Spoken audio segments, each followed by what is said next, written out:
Salam, selamat pagi kepada semua rekan-rekan pelajar STFT dan salam dan selamat pagi juga kepada Elda, anggota gereja yang bersama-sama kebaktian pagi hari ini. Tidak juga lupa salam dan selamat pagi kepada Anda yang bersama-sama mengikuti kebaktian pagi ini melalui Facebook. Baik, pagi hari ini saya akan kongsikan pelajaran yang bertajuk We are God's Instrument, ataupun kita ini adalah alat Tuhan.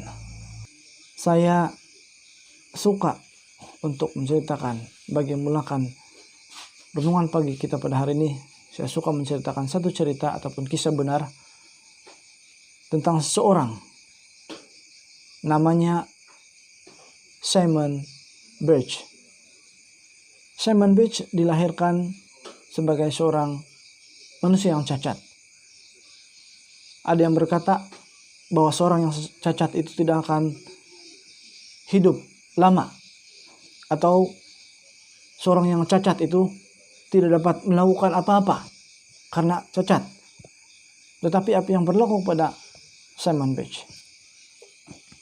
Saudara yang dikasihi dalam Tuhan, mungkin kamu sudah pernah mendengar cerita ini. Namun, saya mau kita kembali mendengarkan cerita ini,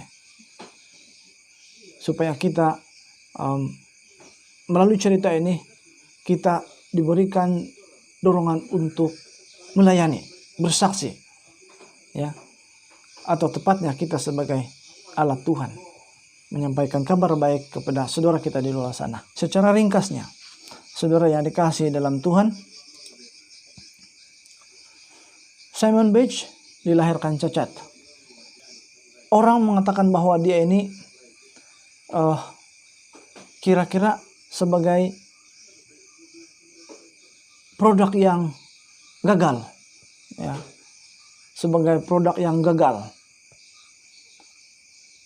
sehingga kan ibu bapak Simon Birch sendiri sebenarnya tidak mau menerima, menolak Simon Birch itu sendiri. Namun puji Tuhan, seorang sahabat yang namanya Joe Wayne Moore dipilih oleh Tuhan atau dikirim oleh Tuhan buat Simon Birch menjadi bapak angkatnya dan juga sahabat kepada Simon Birch. Joe sangat mengasihi Simon. Dia betul-betul mengasuh, menjaga, membesarkan Simon Birch. Tapi bapak sebenar Simon Birch menolak Simon Birch. Karena di luar sana mengatakan, apa yang boleh dilakukan oleh seorang yang cacat? Ya. Apa yang boleh dia lakukan? Tidak ada. Mungkin ada yang berkata menyusahkan. Tapi Simon Birch luar biasa, saudara-saudaraku. Simon Birch dikatakan tidak akan hidup sampai esok pagi. Lahir saja, mungkin beberapa jam kemudian dia akan meninggal. Itu yang dikatakan oleh dokter. Dikatakan kepada ibu bapak, ya, dia hanya mampu hidup satu malam saja. Tetapi apa yang berlaku, saudara-saudaraku, Simon hidup sampai esok paginya, ya. Kemudian dokter katakan hanya bertahan, dia akan bertahan selama 1 minggu saja. Namun setelah genap 1 minggu, Simon Birch masih lagi hidup. Lalu 1 minggu Simon masih hidup. Dan kemudian dokter katakan bahwa Simon ini dapat bertahan hanya beberapa minggu. Tetapi sebaliknya, saudara-saudara, luar biasa Simon hidup. Bukan saja minggu, bukan saja bulan, tetapi dia hidup sampai kepada umurnya 12 tahun. Luar biasa sekali, saudara-saudara. Dan umurnya 12 tahun, disinilah bermula satu kisah yang luar biasa. Ya. Simon pernah katakan kepada bapak angkatnya si Joe bahwa dia akan menjadi pahlawan. Dia akan menjadi pahlawan. Dia akan menjadi seorang penyelamat. Dan kita tahu umur 12 tahun melalui cerita perjalanan mereka ke suatu tempat, Simon Beach, Joe, dan 13 orang anak-anak berada dalam bus tersebut. Dalam perjalanan berlaku kemalangan. Ya, kereta ataupun bus tersebut tidak dapat dikawal. Apa yang berlaku di sana? Dikatakan cerita ini pada musim dingin. Dalam perjalanan mereka tiba-tiba ada seekor rusa melintas jalan. Dan bus yang mereka naiki tidak dapat dikawal dan terjunam ke sungai. 13 orang anak-anak ikut serta di sana dan 2 orang dewasa. Pada waktu di sungai sana, di air sana, anak-anak 13 orang sudah mulai panik. Namun apa yang berlaku ataupun bagaimana dengan Simon Beach? Apa yang dilakukan Simon Beach? Pertama, perhatikan saudara-saudara sekalian. Yang pertama, Simon Beach menenangkan semua penumpang yang ada dalam bus tersebut. Kedua, Simon Beach berusaha mencapai jendela untuk mengeluarkan 13 orang anak ataupun penumpang yang dalam kereta. Saudara yang dikasihi dalam Tuhan, luar biasa sekali.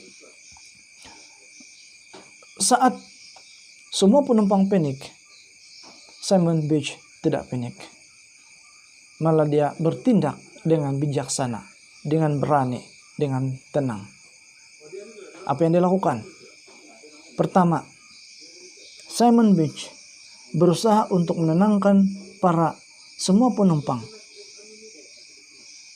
Dan yang kedua, mencari cara untuk mengeluarkan mereka dari dalam bus tersebut. Dan dia berhasil membuka yang ketiga. Dia dapat membuka jendela, salah satu jendela bus tersebut. Dan keempat, dia berjaya menyelamatkan para penumpang bus tersebut. 12 orang anak telah berjaya diselamatkan oleh Simon Beach. Dikeluarkan 12 orang. Nah, seketika itu juga Simon Beach memperhatikan apa yang berlaku di sana. Memperhatikan semua, coba mengira anak-anak yang sudah diselamatkan. Dia dapati ada 1 orang yang belum diselamatkan ataupun masih lagi terperangkap dalam kereta. 1 orang. Karena ingat saudara bahwa anak-anak yang bersama dalam bus itu ada 13 orang semuanya. Tetapi 1 tidak ditemukan. Berada di darat yang sudah diselamatkan. Nah, kemudian Simon Beach yakin masih ada seorang lagi di dalam bus tersebut, dan dia pergi masuk kembali ke sungai, ke dalam kereta, ke dalam bus, dan menyelamatkan seorang anak lagi. Artinya sudah diselamatkan semua anak 13 orang. Semua diselamatkan. Termasuk Joe sudah keluar daripada bus. Namun sedikit terganggu perhatian Joe. Karena dia belum melihat bahwa Simon Beach sudah keluar daripada air. Apa yang berlaku? Saudaraku, lantas Joe pun masuk ke dalam air untuk mendapatkan Simon Beach.